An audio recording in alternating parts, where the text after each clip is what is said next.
แห่งธรรมะสเพเหระนะ ปะกันเป็นประจำทุกวันในเวลาเดียวกันนี้และก็ทางสถานีวิทยุแห่งนี้เป็นเวลา30 นาทีโดยประมาณอาตมาภาพตัวเจ้าวัดหนองตองหางดงจังหวัดเชียงใหม่รับผิดชอบนำรายการนี้พบปะยมเป็นประจำต้องขออนุโมทนาขอบใจต่อญาติต่อโยมทุกท่านทุกคนที่ติดตามฟังรายการวันพุธวันที่23ก็คือนปะกันที่บ้านปะเป้าหนองตองเนาะเวลา 8 โมงเมื่อคืน25ธรรมสัญจรปะกันที่วัดปางยางตำบลบ้านปง วัดปางยางเวลาประเดี๋ยวนี้ปะกับญาติกับโยมนะเอาละโยมทั้งหลายก่อนที่จะได้ได้จาอย่างต่อไปนั้นมาปฏิบัติกิจประจำวันก่อนคือไหว้พระรัตนตรัยในฐานะที่เราทุกคนมีป่อคือองค์สมเด็จพระสัมมาสัมพุทธเจ้าเป็นป่อครูของหมู่เฮาเนาะ เพราะพระพุทธองค์เป็นเจ้าของพุทธศาสนาและมีพระธรรมวินัยเป็นตัวแทนของตถาคตฉะนั้นเอาเป็นลูกเป็นเต้านะเอาก็มาไว้ถึงคุณของพระองค์ท่านเอาละปากันตั้งใจอรหังสัมมาสัมพุทโธภควาพระผู้มีพระภาคเจ้าเป็นพระอรหันต์ดับเพลิงกิเลสเพลิงทุกข์สิ้นเชิงตรัสรู้ชอบได้โดยพระองค์เองพุทธังภวันตังอภิวาเทมิข้าพเจ้าอภิวาทพระผู้มีพระภาคเจ้าผู้รู้ผู้ตื่นผู้เบิกบานกราบพระพุทธเจ้าสวากขาโตภควตาธัมโมพระธรรมเป็นธรรมที่พระผู้มีพระภาคเจ้าตรัสไว้ดีแล้วธัมมังนมัสสามิข้าพเจ้านมัสการพระธรรมกราบพระธรรมสุปฏิปันโนภควโตสาวกสังโฆพระสงฆ์สาวกของพระผู้มีพระภาคเจ้าปฏิบัติดีแล้วสังฆังนามามิข้าพเจ้านอบน้อมพระสงฆ์กราบพระสงฆ์นะโมตัสสะภะคะวะโตขอนอบน้อมแด่พระผู้มีพระภาคเจ้าพระองค์นั้นอะระหะโตซึ่งเป็นผู้ไกลจากกิเลสสัมมาสัมพุทธัสสะตรัสรู้ชอบได้โดยพระองค์เองนะโมตัสสะภะคะวะโตขอนอบน้อมแด่พระผู้มีพระภาคเจ้าพระองค์นั้นอะระหะโตซึ่งเป็นผู้ไกลจากกิเลสสัมมาสัมพุทธัสสะตรัสรู้ชอบได้โดยพระองค์เองนะโมตัสสะภะคะวะโตขอนอบน้อมแด่พระผู้มีพระภาคเจ้าพระองค์นั้นอะระหะโตซึ่งเป็นผู้ไกลจากกิเลสสัมมาสัมพุทธัสสะตรัสรู้ชอบได้โดยพระองค์เองพุทธังสรณังคัจฉามิ ธัมมังสรณังคัจฉามิสังฆังสรณังคัจฉามิตุติยัมปิพุทธังสรณังคัจฉามิตุติยัมปิธัมมังสรณังคัจฉามิตุติยัมปิสังฆังสรณังคัจฉามิตติยัมปิพุทธังสรณังคัจฉามิตติยัมปิธัมมังสรณังคัจฉามิตติยัมปิสังฆังสรณังคัจฉามิอิติปิโสภะคะวะอะระหังสัมมาสัมพุทโธวิชชาจรณะสัมปันโนสุขโตโลกวิทูอนุตตโรปุริสธรรมสารถิสัทธาเทวมนุสสานังพุทโธภควาติยันตุนิมิตังอวมังคลัญจา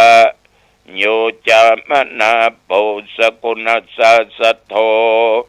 ปาปะคะโอโตสุปินังอกันตังพุทธานุภาเวนะวินาศเมนตุสวากขาโตภควตาธัมโมสันติติโกอากาลิโกเอหิปัสสิโกโอปัญญิโกปัจจตังเวทิตโพวินยูหิติยันทุนิมิตังอวมังคลัญจาโยจามนาโปสกุณัสสะสัทโธปาปะคะโหตุสุปินังอกันตังธัมมานุภาเวนะวินาศเมนตุสุปฏิปันโนภควโตสาวกสังโฆอุชุปฏิปันโนภควโตสาวกสังโฆยายะปฏิปันโนภควโตสาวกสังโฆสามิจิปฏิปันโนภควโตสาวกสังโฆยะติทังจัตตาริปุริสยุคานิอัตถะปุริสปุคลาเอสะภควโตสาวกสังโฆอาหุนยโยปาหุนยโยทักขินยโยอัญชลีกรณิโยอนุตตรังปุญญเขตังโลกัสสาติยันตุนิมิตังอวมังคลัญจาโยจามนาโปสกุณัสสะสัทโธปาปะคะโอตุสุปินังอกันตังสังฆานุภาเวนะวินาศเมนตุวิปัสสิสานมัตถุจักขุมันตัสสะสิริมัตโตสิกขิสปินมัตถุสัพพพุทธานุกัมปิโนเวสพุทธานมัตถุนะหะตกัสสะตัปปัสสิโนนะมัตถุกัปกุสันตัสสะมรเสนะปมัตติโนโกนากมนัสสะนะมัตถุปมนัสสะวุสิมัตโตกัสสปัสสะนะมัตถุวิปมุตตัสสะสัพพทิอังคีรัสสสะนะมัตถุสักยปุตตัสสะสิริมัตโตโยอิมังธัมมเตเสสิสัพพทุกขปนุตนังเยจะปินิพุตตโลเกยะถาพุตังวิปัสสิสุงเตชนะอภิสุนาบันตาวิตัสสารธาหิตังเทวมนุสสนังยังนมัสสันติโคตมังวิชาจรณะสัมปันนังมหันตังวิตัสสารทังวิชาจรณะสัมปันนังพุทธังวันธามโคตมันติยะโตหังภคินีอริญาญาชาติยาชาโตนาพิชานามิสันจิจาปานังชีวิตาวโรเปตา นะสัจเจนะโสติเตโอตุโสติขัพพสะโอชังโคสติสังคโตธัมมนังวิจโยตถาวิริยัมปิติปัสสติโพชังคาจตถาปะเรสมาธุเปกขโพชังคาสัตเตเตสัพพทักษินามุนินาสัมมตกตาภาวิตาภาวุลิกตาสังวัตันติอภิญญายานิพพานายาจะโพธิยาเอเตนะสัจจวัชเชนะโสติเตโหตุสัพพทาเอกัสสมิงสัมปเยนะโทโมคคัลลานันจะกัสสปัง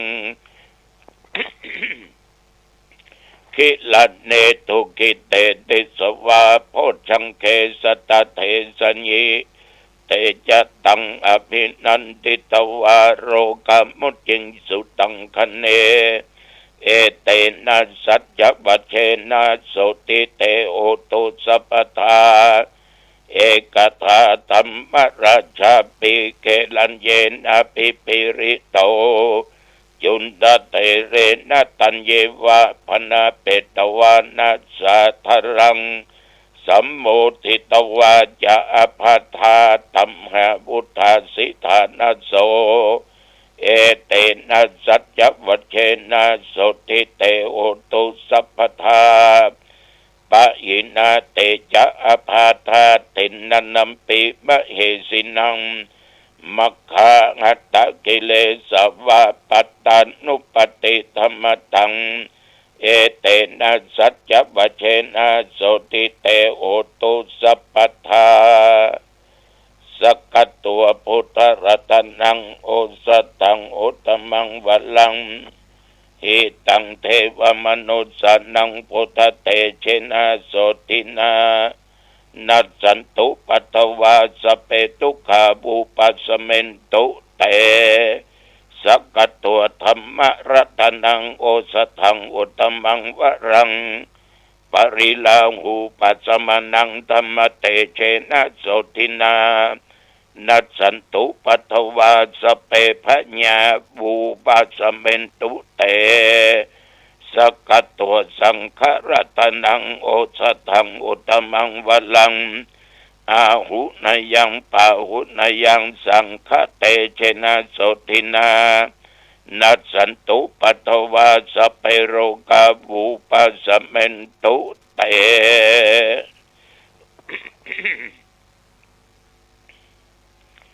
นัตถิเมสรณังอัญญังพุทโธเมสรณังวรังเอเตนะสัจจวัชเชนะโอตุเตชยมังคลังนัตถิเมสรณังอัญญังธัมโมเมสรณังวรังเอเตนะสัจจวัชเชนะโอตุเตชยมังคลังนัตถิเมสรณังอัญญังสังโฆเมสรณังวรังเอเตนะสัจจวัชเชนะโหตุเตชยมังคลังสิริทิติมติเตโชชยสิทธิมเอติมหาคุณาปรินิมิตาปุญญาติการัสสะสัพพันตรายานิวรณะสัมมาตัสสะภะคะวะโตอะระหะโตสัมมาสัมพุทธัสสะตวัตติงสมังหาปุริสลักขันานุภาเวนะอาสิตยานุปยัญชนะนุภาเวนะอทุตรสตมังคลานุภาเวนะจัปนรังสิยานุภาเวนะเกตุมาลานุภาเวนะตัสสะปารมิตานุภาเวนะตัสสะอุปปารมิตานุภาเวนะทัสสะปรมัตถปารมิตานุภาเวนะศีลาสมาธิปัญญานุภาเวนะพุทธานุภาเวนะธัมมานุภาเวนะสังฆานุภาเวนะเตชานุภาเวนะอิตานุภาเวนะพละนุภาเวนะยายะธัมมานุภาเวนะจตุรสีติสหัสสะธัมมขันธานุภาเวนะนวโลกุตระธัมมานุภาเวนะ อัตถังกิกะมะคานุภาเวนะอัตตสมาปฏิญานุภาเวนะชละปิญญานุภาเวนะจตุสัจจยนานุภาเวนะทัสสะภลยนานุภาเวนะสัพพัญญุตยนานุภาเวนะเมตตากรุณามุทิตาอุเบกขานุภาเวนะสัพพปริตานุภาเวนะรัตนัตยสรณานุภาเวนะตุหังสัพพโรกัสโสกุปตวาทุกขโทมนัสสุปัญญาสาเวนัสสันตุสัพพอันตรายาปิเวนัสสันตุสัพพสังกัปปะตุหังสมิจฉันตุ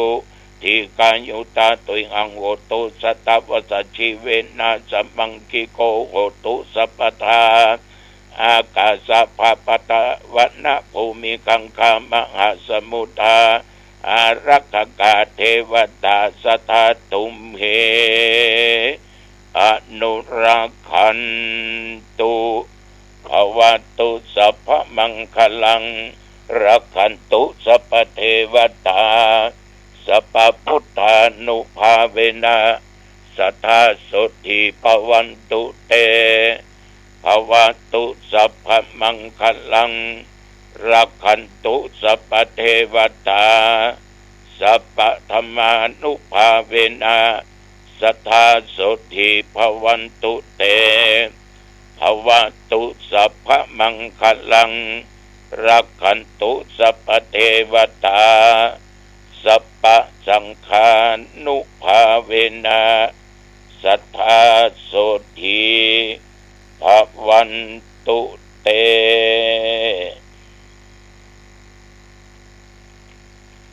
โดยบทพุทธานุภาพธรรมานุภาพ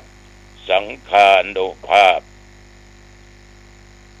บทสาธยายมนต์อันศักดิ์สิทธิ์โดยจิตอันตั้งมั่นของข้าพเจ้าขออำนวยอวยพรแก่คณะศรัทธาญาติโยมเฒ่าแก่หนุ่มกำใจหญิงทุกสารทิศที่ได้ฟังธรรมก็ดีบ่ได้ฟังธรรมก็ดีขอญาติขอโยมทุกท่านทุกคนจงอยู่เย็นเป็นสุขสุขตึงกายสุขตึงใจหิมากาขึ้นจำเริญในหน้าที่การงานเป็นคนมีสติปัญญาเฉลียวฉลาด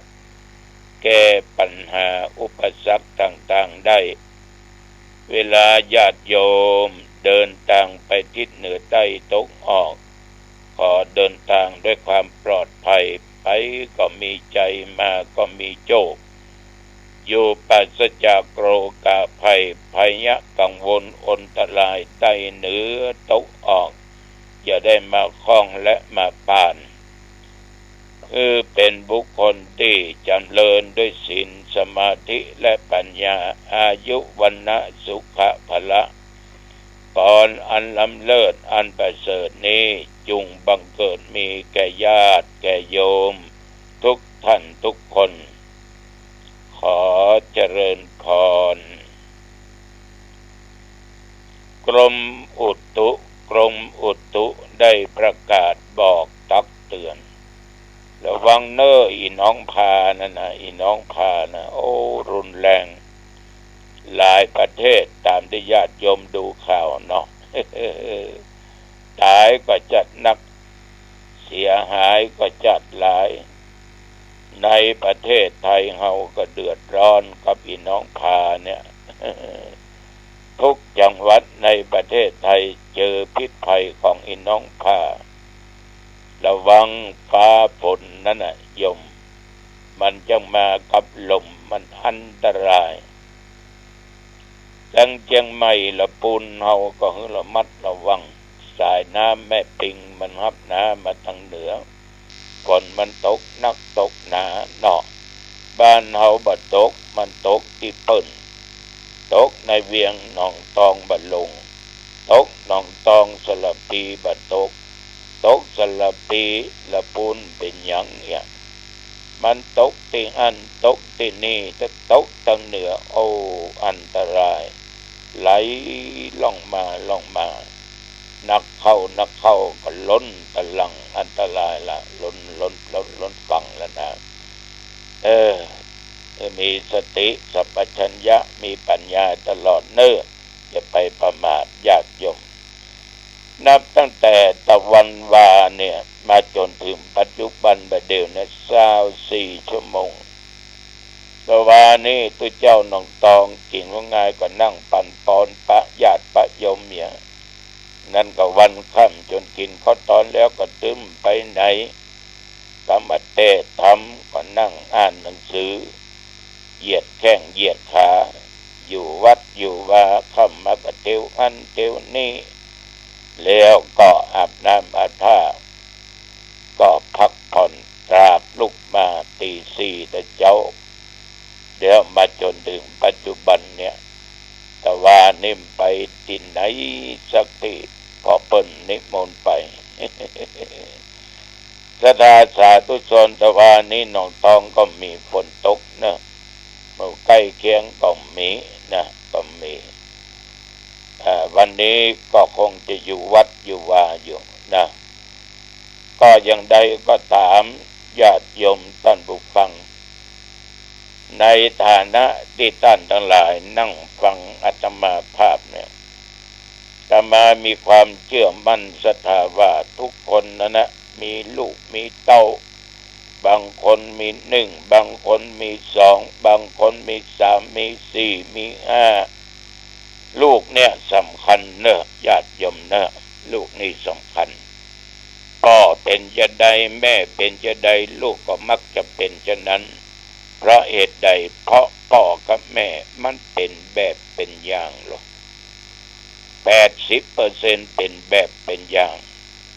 ที่เขาจังอู้ว่าหน่อยไม้หล่นบักไก่ต้นก็มันจะหือแม่มันจะได้ลูกเต้าก็เป็นฉะนั้นเนี่ยพ่อขี้เล่นลูกมันก็ขี้เล่นพ่อขี้แอวแม่ขี้เล่นลูกเต้าก็อย่างเดียวกับพ่อกับแม่ฉะนั้นญาติโยมสิ่งใดที่เป็นสิ่งที่ชั่วร้ายเหมือนโรคมะเร็งมันร้ายเอาเป็นพ่อเป็นแม่ต้องทำเป็นแบบเป็นอย่างนะกับลูกกับเต้าห้าม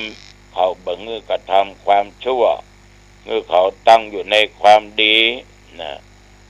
แต่ว่ามันจะดีจะชั่วก็ปัจจัยจะอยู่ที่พ่อที่แม่อย่างเดียวนะอยู่ที่ตัวลูกทั้งหลายตัวอยู่ที่ตัวลูกทั้งหลายตัวแบบอย่างอันใดบ่ดีเอาก็มาเอานะเอาก็บ่เอาแบบเอาอย่างที่ดีฉะนั้นในฐานะเป็นพ่อแม่ก็ต้องดูแลเขาอันใดมันชั่วก็จะไปแนะนำเขาจะไปทำเขาพ่อเขากอยบ่ได้มันจังเหียนแบบเพิ่นเล่าก็น่าคิดนะจิตของคนเฮาเนี่ยเมื่ออยู่ในท้องในครรภ์เนี่ยแม่เนี่ยสำคัญถ้าตั้งท้องลูกได้ 3-4 เดือนนี่ละอ่อนมันเริ่มหูแล้วเนอะถ้าแม่มันเล่นไฮโลนะลูกมันหันหมดละเล่นการพนันเอี่ยวกาคบจูกาหยังกามันอยู่ในท้องแม่มันรับอารมณ์จากแม่ฉะนั้นพ่อกับแม่ขอให้อย่างหนึ่งถ้าลูกอยู่ในท้องในครรภ์จะไปพิษจะไปเถียงกันแม่พ่อจะให้นั่งเหงากกงกเป็นหน้าเศร้าเป็นกำกึดลูกเกิดมาจังอย่างอันนะขี้มิ่งขี้โคตรขี้เกียจเพราะมันรับอารมณ์จากแม่ไปฉะนั้นผู้เป็นสามีอย่างก็ตามบางให้บดีก็อลุ่มอร่อยกันไปอภัยกันไปอยู่ด้วยความเรียกว่าด้วยความสดชื่นนะอย่าไปมีความโกรธความเครียดอย่าไปมีเศร้ามีโศกเวลาลูกอยู่ในท้องในไส้เพราะมันจะรับสิ่งเหล่านี้ไปนะอย่างใดก็ตามเราก็ต้องมันไหว้พระสวดมนต์เข้าวัดเข้าวาทำบุญสุนทานพ่อก็ไปแม่ก็ไปคนเฮานี่ต้องมีธรรมะอยู่ในจิตในใจเนี่ยญาติโยมความชั่ว นี่มันกลัวหรอกมันตึมทำมันเหมือนอาหารนะมันบูดแล้วมันเสียแล้วมันตึมกินนะเหล้าก็ตึมกินลักก็ตึมลักฆ่าสัตว์ตัดชีวิตก็ตึมฆ่านอกใจกันก็ตึมหมีขี้จุขี้ตอแหลโกหกก็ตึมทำเพราะพ่อแม่มีถึงศีลมีถึงธรรมอารมณ์ต่างๆเนี่ยมันก็ส่งถึงลูกจะเกิดมาหันอย่างอี้ก็รับจากพ่อจากแม่มาเอาว่าอย่างบดีทำนะลูกเนอะมันบดีเขาก็ฟังเนาะแต่พ่อมันยังทำชั่วแม่ยังทำชั่วอยู่อ่ะแต่เนี้ยเนอะบ้าเอามันไปฟังได้ยังไงอีพ่อยังทำอีแม่ยังทำมันมีครอบครัวหนึ่งนั่งกินข้าวด้วยกันตึงลูกตึงผัวตึงเมียเอาเหล้ามาตำขันโตกกันนะเอาเหล้ามาตำสองคนผัวเมียก็เอาแก้วมาโจรแก้วกันผัวก็โจรเมียเมียก็โจรผัวลูกเต้าก็กินโดยพ่อหมดมันก็ฝังจิตฝังใจกินแอลกอฮอล์ก็ตั้งเข้าหูดังมันละญาติโยมมันซึมซับไปกำน้อยในที่สุดมาลูกมันเป็นสาวเป็นบ่าวเมาเหล้านะเมาเหล้ากังก็ตึมกันเนี้ยแม่มันก็ด่าลูกอุดเน่าก็เล่าอุดเน่าก็เล่าแล้วมาจะฟังว่าเพราะเอาไปเนี้ยไปทำเป็นแบบอย่างที่บดีเขาฉะนั้นเป็นว่าหน่วยไม้หล่นบะไก่ต้นก็เล่นไฮโลเล่นไพ่ไหนพ่อแม่ก็ไปเล่นปลาลูกน้อยลูกยังไปโตยบางคนก็ลูกกีบเอวไปโตยทำสิไฮโลสูงต่ำมันก็จำกันไม่ก็มันซึมซับก็กำน้อยแล้วพ่อกับแม่อยู่ด้วยกันด่าหัวกันถึงวันเป็นหมูเป็นหมาเป็นเงาเป็นเสือเป็นวอกเป็นก้างมันด่าหัวกันถึงวันมันก็กรอกเข้าหูลูกเต้าถึงวันฉะนั้นญาติโยมอันใดบดีทางกายก็จะไปทำทางวาจาจะไปทำละโมบขี้โคตรขี้เกียจขี้โลภขี้โกงขี้โมโหโตโสอย่าไปมีถ้ามีก็ให้หยุดไปนักก็ให้เบาให้บางไปเนอะเพราะลูกเต้ามันจะสืบไปจากพ่อแม่อย่างน้อย 70-80%พ่อแม่มันเข้าวัดลูกตึงเข้าวัดหันหลายครอบครัวพ่อแม่มันกินตาลลูกมันก็กินตาลชอบกินชอบตาลเอามาพอเด้อบางครอบครัววัดมีการมีงานพ่อแม่มาเอาใจใส่ลูกก็ตึงมาเอาใจใส่บางคนนี่พ่อก็ไปวัดแม่ก็ไปวัดไปกินไปทานเนี่ยไปโตยกันเป็นครอบครัวบุญเฮาเท่าแก่มาเนาะหรือเฮาตายไปลูกเต้าก็ซื้อมาพ่อทำอย่างใดมาแม่ทำอย่างใดมาก็ซื้อไปเจ้นลูกยังพอเจ้นหลานเจ้นเหลนเจ้นหลนเจ้นลี่หลนหลานหลนหลินลินลี่นะอันเนี้ยฝากและอีกประการสำคัญนะอย่างหนึ่งอันนี้ก็ต้องสนับสนุนเนอะเขาได้ศึกษาเรียนศิลปะวิชาความมีสตางค์ก็ส่งเขาเขาเรียนไปนะมีวิชาก็เหมือนมีทรัพย์อยู่นับแสนนะอันนี้ฝากไว้ก่อนเนอะบรรพุก็มาต่อเนาะจ่าไปมาเวลาหมดพอดีอายุวันโนสุขังพลังพบกันไหมเนอะโอกาสหน้า